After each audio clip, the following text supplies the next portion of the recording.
Hello student, कैसे हो बेटा। तो देखिएगा, एनटीए टीपीसी जेई मेंस का पेपर नंबर 110 के बारे में डिस्कस करेंगे। आप वीडियो को लास्ट तक जरूर देखें बेटा, क्योंकि मैं हर क्वेश्चन को उसके कॉन्सेप्ट के साथ एक्सप्लेन करूंगा ताकि आप लोगों को रिवाइज करने में कोई दिक्कत ना हो।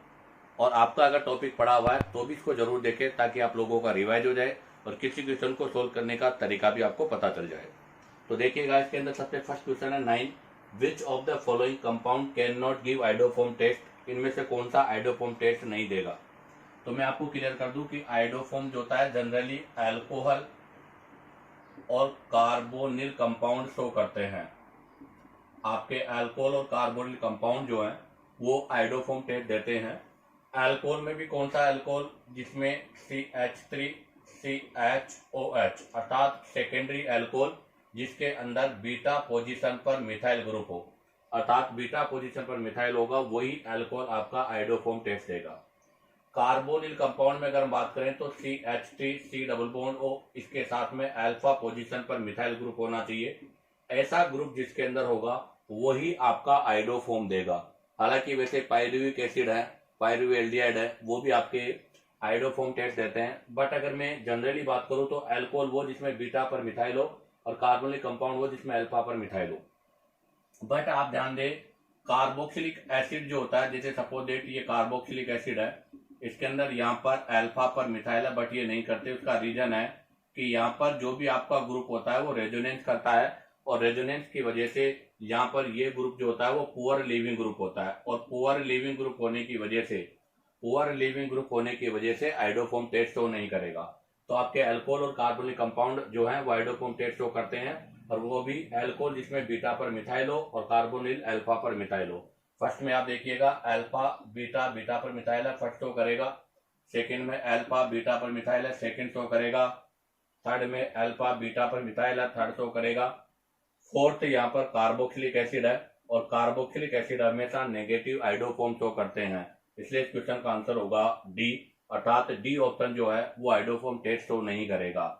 बाकी जो भी आपके ग्रुप है अल्कोहल में CH3CHOH, तो ये वाला जो फॉर्म है वो आइडोफॉर्म के साथ ये तो बदलेगा हेलो फॉर्म में, और आपका जो रिमेनिंग पार्ट है वो कन्वर्ट हो जाएगा कार्बोक्सिलिक एसिड में। तो इस क्वेश्चन का आंसर होगा डी। अब आ जाएगा question number 10, find out the most basic of the following in gases state. आपको बताना है कि इनमें से गैसेज स्टेट में कौन मोस्ट बेसिक है। तो मैं आपको पहले ही क्लियर कर दूं कि गैसेज फेज जो होता है उसके अंदर बेसिक स्ट्रेंथ है वो ओनली फॉर इंडक्टिव इफेक्ट पर डिपेंड करती है। किस पर डिपेंड करती है? इंडक्टिव इफेक्ट पर। लेकिन अगर यही चीज गैसेज की बजाय एक्वस फेज में होती तो एक्वस फेज में ये इंडक्टिव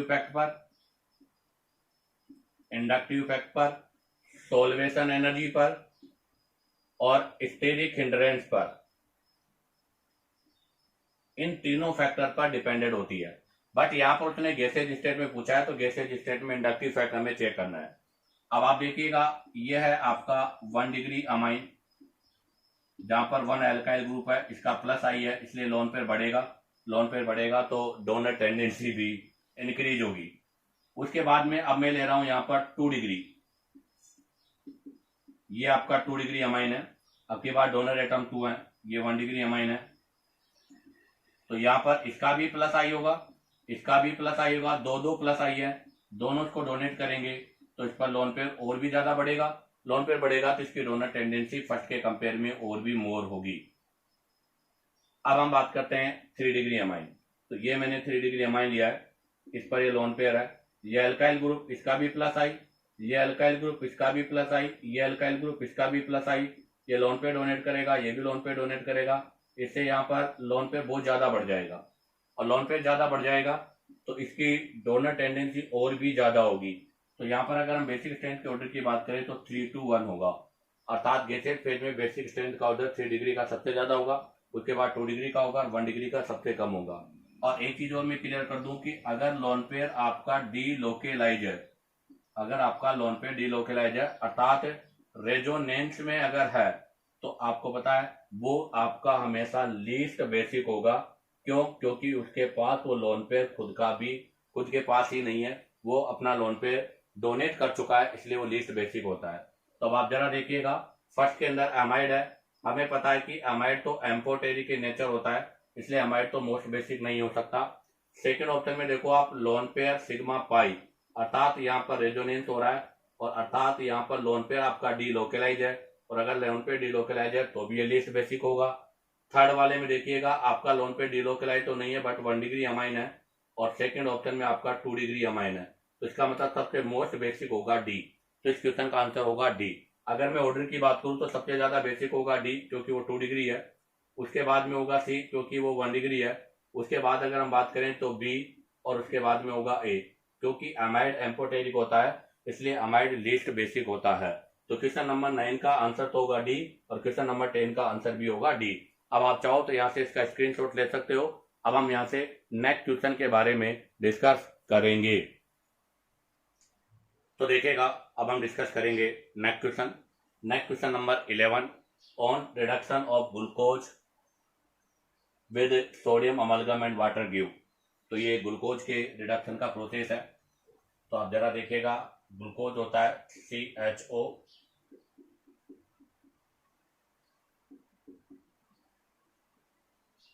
ये ग्लूकोज का स्ट्रक्चर है, इसमें OH राइट हैंड साइड, इधर OH right, H left, H right, OH left, OH right और H लेफ्ट, ये डी ग्लूकोज है। अब इस डी ग्लूकोज का अगर हम, उसने बोला है सोडियम अमलगम के साथ, सोडियम अमलगम और वाटर के साथ रिडक्शन करते हैं, ये रिड्यूसिंग एजेंट है, और एक इसका रिडक्शन होता है HI के साथ। तो अगर हम इसका रिडक्शन सोडियम अमलगम वाटर के साथ करेंगे तो यहाँ से हमारे पास जो है एल्डिहाइड का रिडक्शन होगा, और हमें पता है कि एल्डिहाइड के रिडक्शन से अल्कोहल बनता है, तो यहाँ से अल्कोहल बन जाएगा, और पूरा स्ट्रक्चर आपका सिमिलर रहेगा, केवल आपके फर्स्ट जो एल्डिहाइड है उस ग्रुप का रिडक्शन होगा, और उस ग्रुप के रिडक्शन से आपके पास ये स्ट्रक्चर बनेगी। इसको बोलते हैं सोर्बिटोल। क्या बोलते हैं बेटा? सोर्बिटोल। तो सोर्बिटोल का फॉर्मेशन हो जाएगा। और अगर इसका रिडक्शन हम HI के साथ करते हैं तो बेटा यहाँ से एन हेक्सेन का फॉर्मेशन होगा, जो इस बात का एविडेंस है कि ग्लूकोज में 6 कार्बन होते हैं। तो ध्यान रखना, अगर ग्लूकोज का रिडक्शन HI के साथ अगर हम करते हैं तो यहाँ से हमें एन हेक्सेन ऑब्टेन होता है, जिस बात का एविडेंस है कि ग्लूकोज में 6 कार्बन होते हैं। और अगर ग्लूकोज का रिडक्शन सोडियम अमलगम के साथ करते हैं तो केवल एल्डिहाइड जो है उससे अल्कोहल बनता है। अब आती है बात, ये तो ग्लूकोज का क्या था? रिडक्शन। अगर इसका ऑक्सीडेशन करते हैं हम, तो अगर मैं ग्लूकोज का ऑक्सीडेशन सबसे पहले करता हूं ब्रोमीन वाटर के साथ, Br2 वाटर ब्रोमीन वाटर के साथ। अगर मैं ग्लूकोज का ब्रोमीन वाटर के साथ ऑक्सीडेशन है बेटा, ये अगर ग्लूकोज का ब्रोमीन वाटर के साथ ऑक्सीडेशन करूंगा तो यहां से मुझे ग्लूकोनिक एसिड बनेगा। क्या बनेगा?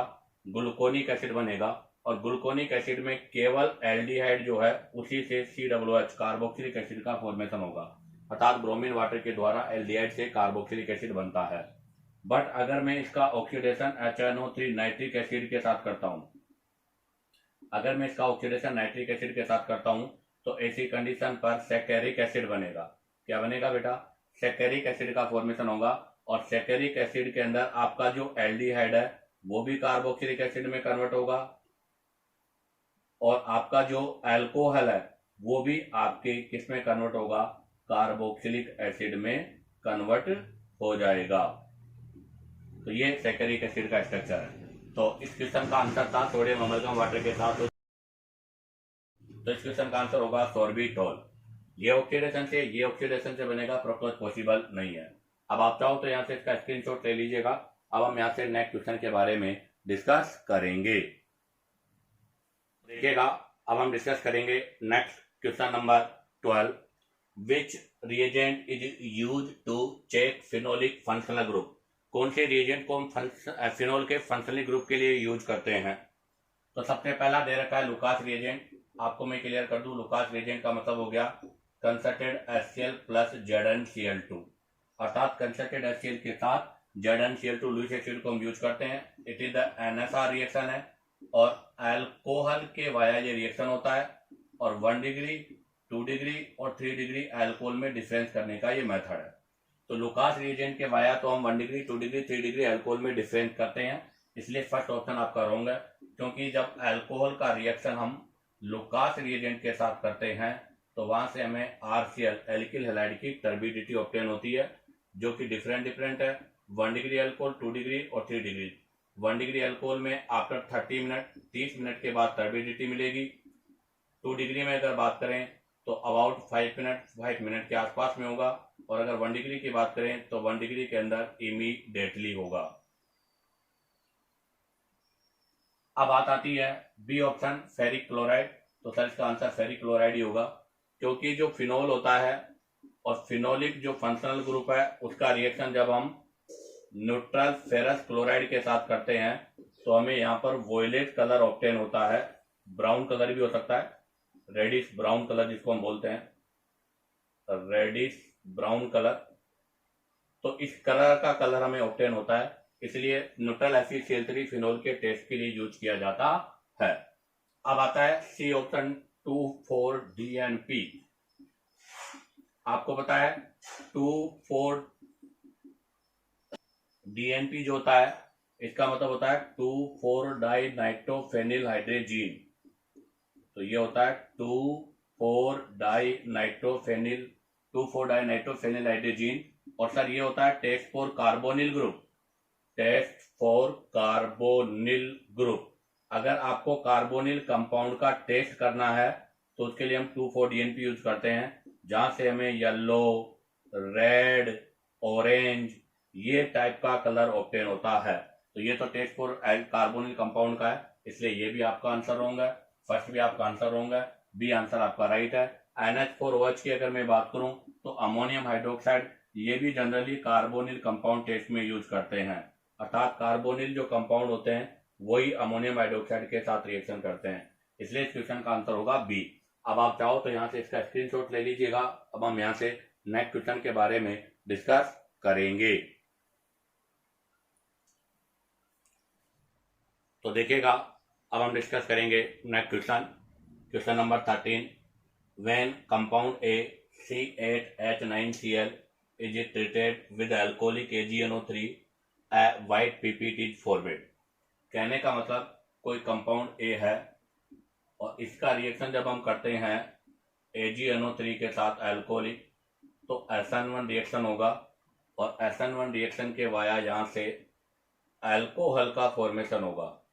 तो इसका मतलब ए ग्रुप आपका एक हैलाइड होगा, और वो भी कौन सा, SN1। तो इसका मतलब ये जो हैलाइड है वो आपका एल्किल होगा, हेलो एरिंस नहीं हो सकता। तो इसका मतलब यहाँ हुआ कि डी ऑप्शन आपका रॉन्ग है, क्योंकि डी ऑप्शन में हेलो एरिंस है। ऑन ऑक्सीडेशन ऑफ ए, जब आप इस ए का ऑक्सीडेशन करोगे तो यहाँ से हमें एसिड ऑब्टेन होगा जिसमें O4 है, अर्थात डाई कार्बोक्सिलिक एसिड होगा।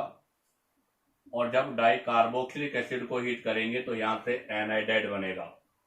तो इसका मतलब आपका जो भी डाई कार्बोक्सिलिक एसिड है उसमें दोनों जो COOH है वो आपके मतलब पास में होने चाहिए, क्लोजर होना चाहिए, अर्थात ऑर्थो पोजीशन पर होना चाहिए। तो इसका मतलब इस क्वेश्चन के अंदर अगर हम फर्स्ट ऑप्शन रखते हैं तो फर्स्ट ऑप्शन के अंदर आपका जब ऑक्सीडेशन करोगे आप तो COOH और COOH ये बन जाएगा, बट जब इसको हम हीट करेंगे तो यहाँ से हमारे पास एनहाइड्राइड का फॉर्मेशन पॉसिबल नहीं है, इसलिए फर्स्ट ऑप्शन आपका रॉन्ग है। अब बात आती है सेकंड ऑप्शन बी की। तो मैंने सेकंड ऑप्शन बी लिया है, ये सेकंड ऑप्शन बी है जिसमें ये यहाँ पे CH2Cl है और यहाँ पर CH3 है। सबसे पहले इसका ऑक्सीडेशन आप करोगे, इसका ऑक्सीडेशन करने से यहाँ भी कार्बोक्सिलिक एसिड और यहाँ भी कार्बोक्सिलिक एसिड बन जाएगा, अर्थात यहाँ से हमारे पास थैलिक एसिड का फॉर्मेशन होगा। अब हमारे पास जो थैलिक एसिड का फॉर्मेशन हुआ है, जब इसको हम यहाँ से हीट करेंगे तो यहाँ से वाटर मॉलिक्यूल्स बाहर हो जाएगा, और वाटर मॉलिक्यूल्स बाहर होने से थैलिक एनहाइड्राइड का फॉर्मेशन हो जाएगा। तो इसका मतलब इस क्वेश्चन का आंसर क्या होगा बेटा, बी होगा। सी भी पॉसिबल नहीं है, क्योंकि सी में भी एनहाइड्राइड का फॉर्मेशन नहीं हो सकता। अब आप चाहो तो यहाँ से इसका स्क्रीनशॉट ले लीजिएगा। अब हम यहाँ से नेक्स्ट क्वेश्चन के बारे में डिस्कस करेंगे। तो देखिएगा, अब हम डिस्कस करेंगे next question number 14। Question number 14 है कि विच of the following compound on heating with concerted NaOH give compound salt of carboxylic acid and alcohol। तो मैं आपको क्लियर कर दूं कि सर कार्बोनिल जो कंपाउंड होते हैं ये डाइल्यूट NaOH और कंसंट्रेटेड NaOH के साथ रिएक्शन करते हैं। डाइल्यूट NaOH के जो साथ रिएक्शन होती है उसको तो बोलते हैं एल्डोल कंडेंसेशन, और जो हॉट के साथ होती है उसको बोला जाता है केनिजारो। अब दोनों में डिफरेंस क्या है कि एल्डोल कंडेंसेशन वो करते हैं जिनके पास अल्फा हाइड्रोजन प्रेजेंट होता है, जबकि केनिजारो वो करते हैं जिनके पास नो अल्फा हाइड्रोजन। जिनके पास अल्फा हाइड्रोजन नहीं होते वो केनिजारो, जिनके पास अल्फा हाइड्रोजन होते हैं वो केल्डोल। अभी उन्होंने यहाँ कंसंट्रेटेड NaOH लिया तो यहाँ केनिजारो हो रही है, तो no alpha hydrogen containing carbonyl group ये शो करेगा। और ये एक प्रकार का जो है रेडॉक्स रिएक्शन होता है जहां पर एक का ऑक्सीडेशन और एक का रिडक्शन होता है। अब आप देखिएगा फर्स्ट ऑप्शन में दे रखा है एसीटोन, यह है एसीटोन, और बेटा एसीटोन में तो 6 अल्फा हाइड्रोजन है, इसलिए एसीटोन इस क्वेश्चन का आंसर नहीं हो सकता क्योंकि एसीटोन में एल्डोल कंडेंसेशन होगा। नेक्स्ट है एसीटोफिनोन, तो यह है एसीटोफिनोन का फॉर्मूला, और एसीटोफिनोन में भी जहां पर 3 अल्फा हाइड्रोजन है इसलिए यहां पर भी एल्डोल कंडेंसेशन होगा, केनिजारो पॉसिबल नहीं है। अब बात आती है बेंजल्डिहाइड, ये होता है बेंजल्डिहाइड, और बेंजल्डिहाइड में नो अल्फा हाइड्रोजन, और अगर नो अल्फा हाइड्रोजन तो यही आपका क्या करेगा केनिजारो रिएक्शन शो करेगा, जिसके अंदर 2 मोल हम बेंजल्डिहाइड का यूज करेंगे। सेल्फ केनिजारो होगा जिसमें एक का ऑक्सीडेशन, तो जिसका ऑक्सीडेशन होगा उससे तो बनेगा सॉल्ट ऑफ कार्बोक्सिलिक एसिड, तो यहां से सॉल्ट ऑफ कार्बोक्सिलिक एसिड बन जाएगा। और इसका क्या होगा रिडक्शन, और जिसका रिडक्शन होगा उसके अंदर क्या बन जाएगा अल्कोहल बन जाएगा। और अगर क्रॉस हो तो क्रॉस के अंदर ध्यान रखना जो मोर रिएक्टिव होता है उसका ऑक्सीडेशन होता है और उसके वाया एसिड बनता है, और जो लेस रिएक्टिव होता है उसका रिडक्शन होता है और उसके वाया अल्कोहल का फॉर्मेशन होता है। तो इस क्वेश्चन का आंसर होगा बेंजल्डिहाइड, बेंजोफिनोन भी नहीं होगा, तो इस क्वेश्चन का आंसर है बेंजल्डिहाइड। अब हम यहां से नेक्स्ट क्वेश्चन नंबर 15 के बारे में डिस्कस करते हैं। क्वेश्चन नंबर 15 में है कि among the following which is strongest acid, आपको बताना है कि इनमें से स्ट्रॉन्ग एसिड कौन सा है। तो फर्स्ट ऑप्शन में गिवन है CHCN2 CHI3 CHBr3 CHCl3। सबसे पहले इनके मैं कॉन्जुगेटेड बेस बनाता हूं, तो इसका कॉन्जुगेटेड बेस होगा CN2 माइनस, इसका कॉन्जुगेटेड बेस होगा CI3, इसका कॉन्जुगेटेड बेस होगा CBr3 और इसका कॉन्जुगेटेड बेस होगा Cl3। हमें पता है कि sir acidic strength is directly proportional to -I -M और इनडायरेक्टली प्रोपोर्शनल टू +M और +I, अर्थात जिसका -M उसकी एसिडिक स्ट्रेंथ ज्यादा होगी, उसके बाद -I, उसके बाद +I और सबके लास्ट में होगा +M।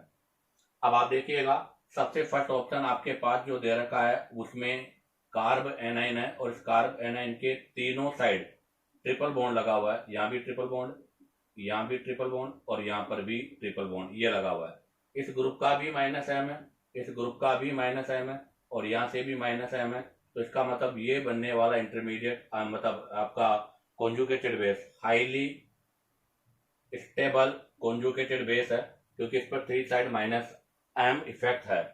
और हमें पता है कि सर हेलोजन के केस में, in case of halogen, in case of halogen, halogen के केस में -I हमेशा उनके +M पर मोर डोमिनेंट होता है। तो यहाँ पर क्लोरीन फ्लोरीन ब्रोमीन तीनों का -I है, और इनके -I के ऑर्डर की मैं बात करूं तो क्लोरीन ब्रोमीन आयोडीन होगा। तो इसका मतलब अगर हम कॉन्जुगेटेड बेस की बात करें तो उसके बाद में CCl3 कॉन्जुगेटेड बेस, उसके बाद में CBr3 कॉन्जुगेटेड बेस और सबके लास्ट में CI3 कॉन्जुगेटेड बेस होगा। तो बताओ सबसे ज्यादा मोर एसिडिक कौन सा होगा? फर्स्ट, क्योंकि फर्स्ट के अंदर -M इफेक्ट ऑब्जर्व हो रहा है, बाकी तीनों के अंदर -I हो रहा है, और तीनों में -I के अंदर क्लोरीन का -I सबसे ज्यादा है। तो अगर इनको हम एसिडिक स्ट्रेंथ के ऑर्डर में अरेंज करें तो सबसे पहले A होगा, उसके बाद में D होगा, उसके बाद में C होगा और B सबसे लीस्ट होगा। क्योंकि इन तीनों के केस में माइनस आई है और फर्स्ट के केस में माइनस एम है। तो इस क्वेश्चन का आंसर है ए। अब आप चाहो तो यहां से इसका स्क्रीनशॉट ले लीजिएगा। अब हम यहां से नेक्स्ट क्वेश्चन के बारे में डिस्कस करेंगे। तो देखिएगा, अब हम डिस्कस करेंगे नेक्स्ट क्वेश्चन के बारे में। Question number 23, the reagent which can be use to distinguish acetophenone from benzophenone is are Tollens reagent, Fehling solution, Benedict solution and iodoform test. आपको बताना है कि एक तो एसिटोफिनोन है और एक बेंजोफिनोन है। तो ध्यान दे बेटा, यह है एसिटोफिनोन और यह है बेंजोफिनोन। हमें बताना है कि इन दोनों में डिफरेंस किससे कर सकते हैं। तो टोलेंस टेस्ट, फैलिंग सॉल्यूशन और बेनेडिक्ट, अर्थात फर्स्ट, सेकंड और जो थर्ड है, ये सब तो एल्डिहाइड के टेस्ट होते हैं, इसलिए इनके द्वारा हम इनको सेपरेट नहीं कर सकते। बट आपको पता है कि आइडोफोम जो टेस्ट है वो एल्डिहाइड और कीटोन दोनों में ही यूज होता है। तो आइडोफोम टेस्ट के द्वारा हम दोनों में डिफरेंस कर सकते हैं, क्योंकि एसिटोफिनोन में अल्फा पोजीशन पर मिथाइल है, जबकि इसमें अल्फा पोजीशन पर मिथाइल नहीं है। तो अगर इसका रिएक्शन हम I2 प्लस NaOH के साथ करेंगे, अर्थात आइडोफोम करेंगे, तो ये शो करेगा, जबकि ये शो नहीं करेगा। तो बताओ इन दोनों में सेपरेशन करने के लिए इनमें से कौन सा रिएजेंट यूज होगा। तो इनमें से हमारे पास आइडोफोम टेस्ट यूज होगा।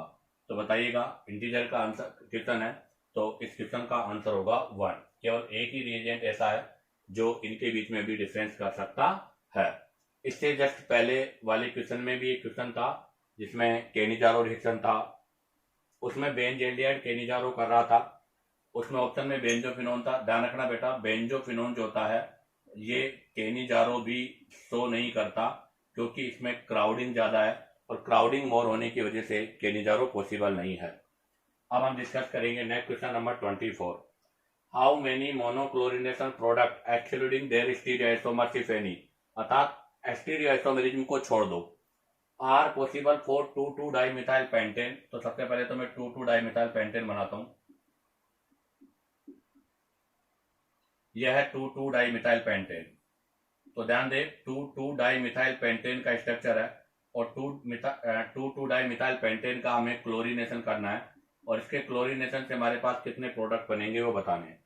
तो ध्यान दे बेटा, इसमें how many type of hydrogen, type of hydrogen check करने हैं। जितने टाइप के हाइड्रोजन होंगे उतने ही टाइप के यहाँ पर आपके प्रोडक्ट की पॉसिबिलिटी है। तो आप जरा देखो, ये भी 1 डिग्री है, ये भी 1 डिग्री है, ये भी 1 डिग्री है, ये 1 डिग्री है, ये 2 डिग्री है और ये 2 डिग्री है।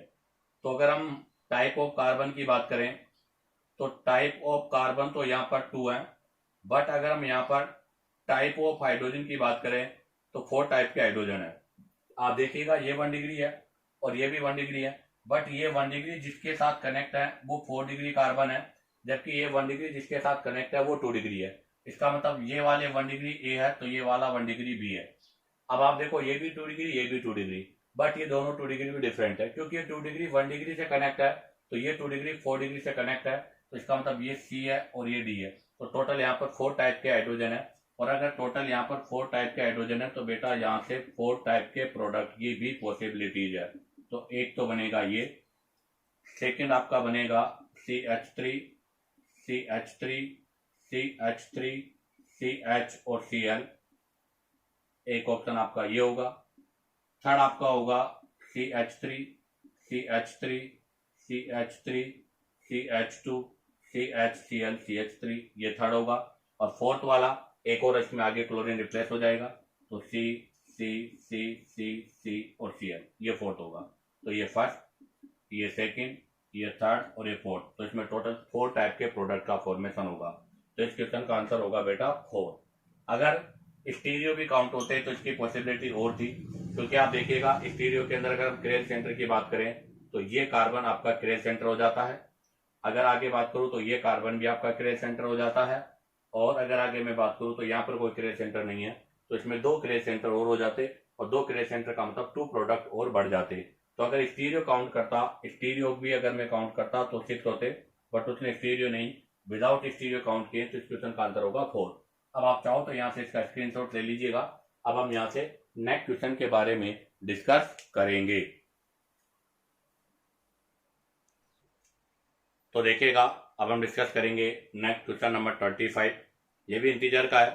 How many isomers of the product will exist when cyclopentane is dichlorinated using Cl2 at high temperature. अर्थात ये साइक्लोपेंटेन है और साइक्लोपेंटेन पर हमें वही Cl2 का डाइक्लोरिनेशन करवाना है। H म्यू के साथ FR का पार्ट है, तो हमें साइक्लोपेंटेन का डाइक्लोरिनेशन करना है। और हमें पता है कि सर साइक्लोहेक्सेन में हर कार्बन पर 2 हाइड्रोजन है, अर्थात यहाँ पर कोई से भी कार्बन को आप चेक करो सभी पर 2 हाइड्रोजन है। तो इसमें सबसे फर्स्ट जो आइसोमर्स बनाऊंगा मैं, उसमें एक ही कार्बन पर दोनों क्लोरीन ऐड करूंगा। सेकेंड आइसोमर्स में क्या करूंगा, एक क्लोरीन को फिक्स रखकर एक क्लोरीन को हम रोटेट करेंगे। तो आप जरा देखिएगा, एक क्लोरीन को हमने फिक्स कर दिया, सेकेंड को रोटेट कर दिया, थर्ड में इसको फिर आगे रोटेट कर देंगे हम। तो यहां पर तो हो जाएगा 1 1, यहां हो जाएगा 1 2 और यहां हो जाएगा 1 3। अब इसको हम आगे रोटेट नहीं कर सकते। अगर इसको हम यहां पर रखेंगे तो ये भी वापस 1 2 3 हो जाएगा, या रखेंगे तो भी 1 2 हो जाएगा। तो बताओ इसके स्ट्रक्चरल आइसोमर्स कितने होंगे, 3। इसके टोटल 3 स्ट्रक्चरल आइसोमर्स हैं। बट उसने यहाँ पर ये नहीं कहा कि केवल हमें स्ट्रक्चरल बताने, टोटल है, तो इसमें हम स्टीरियो को भी काउंट करेंगे। तो अब आप देखिएगा, सेकेंड के अंदर ज्योमेट्रिकल आइसोमेरिज्म पॉसिबल है, क्योंकि ज्योमेट्रिकल आइसोमेरिज्म के लिए कंडीशन है कि at least 2 carbon sp3 with di substituent, अर्थात रिंग के अंदर 2 कार्बन sp3 और डाई सब्स्टिट्यूटेड होने चाहिए और दोनों सब्स्टिट्यूटेंट डिफरेंट होने चाहिए। तो यहाँ भी डाई सब्स्टिट्यूटेड, ये भी डाई सब्स्टिट्यूटेड, इस पर भी दोनों ग्रुप डिफरेंट है, इस पर भी दोनों ग्रुप डिफरेंट है। इसका मतलब यहाँ पर GI होगी, और अगर यहाँ पर GI होगी तो बेटा इसका एक फॉर्म तो बनेगा सिस और एक फॉर्म बनेगा इसका ट्रांस। तो इसका एक फॉर्म तो मैं बना देता हूं सिस और एक फॉर्म बना देते हैं हम ट्रांस। अब आप देखो, इसकी एक फॉर्म सिस और एक फॉर्म ट्रांस है। अगर हम इसके सिस और ट्रांस के अंदर हम बात करें तो बेटा सिस के अंदर तो प्लेन ऑफ सिमेट्री होती है, बट ट्रांस में प्लेन ऑफ सिमेट्री नहीं होती, इसलिए यहाँ पर ऑप्टिकल आइसोमेरिज्म भी होगी, इसलिए इसके 2 आइसोमर्स और पॉसिबल है। तो टोटल अगर हम बात करें 1 2 वाले के, तो 1 2 वाले के टोटल 1 2 3 आइसोमर्स होंगे। तो फर्स्ट वाले के तो टोटल 1 आइसोमर्स होगा, सेकंड वाले के टोटल 3 आइसोमर्स होंगे। अब हम डिस्कस करेंगे 1 3। बेटा 1 3 के अंदर भी आप देखिएगा वही ज्योमेट्रिकल की कंडीशन कंप्लीट हो रही है, तो यहाँ पर भी ज्योमेट्रिकल आइसोमेरिज्म होगी, और ज्योमेट्रिकल आइसोमेरिज्म होगी तो इसके भी यहाँ पर वही 2 आइसोमर्स बनेंगे, एक सिस और एक ट्रांस। तो इसके भी मैं 2 आइसोमर्स बनाता हूँ, एक सिस बना दिया मैंने ये 1 3 पे, और ये 1 3 पे मैं आपकी बात ट्रांस बना देता हूँ, तो ये ट्रांस बना दिया। तो ये एक सिस फॉर्म है और ये ट्रांस फॉर्म है। वैसे ये भी सिस था और ये ट्रांस फॉर्म था। अब आप देखो सिस के अंदर यहाँ से प्लेन ऑफ सिमेट्री है, और प्लेन ऑफ सिमेट्री है तो इसका मतलब यहाँ पर ऑप्टिकल आइसोमेरिज्म नहीं होगा, यहाँ भी ऑप्टिकल नहीं था। बट आपको पता है यहाँ पर प्लेन ऑफ सिमेट्री नहीं है, इसलिए यहाँ पर ऑप्टिकल आइसोमेरिज्म होगी, और इसके 2 आइसोमर्स बनेंगे, एक आइसोमर्स आपका डी होगा, एक एल होगा। तो टोटल यहाँ पर भी कितने आइसोमर्स बनेंगे बेटा, 3 आइसोमर्स का फॉर्मेशन होगा। तो बताइएगा टोटल कितने आइसोमर्स हो गए, 3 + 3 + 1। तो इस क्वेश्चन का आंसर होगा 7 आइसोमर्स। तो इसका टोटल आइसोमर्स होंगे 7। इसी के साथ आपका ये NTA TPC JEE mains paper number 110 complete होता है। उम्मीद करता हूं कि आपको वीडियो पसंद आया होगा, क्योंकि मैंने हर क्वेश्चन को उसके कॉन्सेप्ट के साथ एक्सप्लेन किया है। अगर आपको वीडियो पसंद आया हो तो बेटा लाइक, सब्सक्राइब और शेयर करो, ताकि आप लोगों के पास न्यू नोटिफिकेशन आता रहे।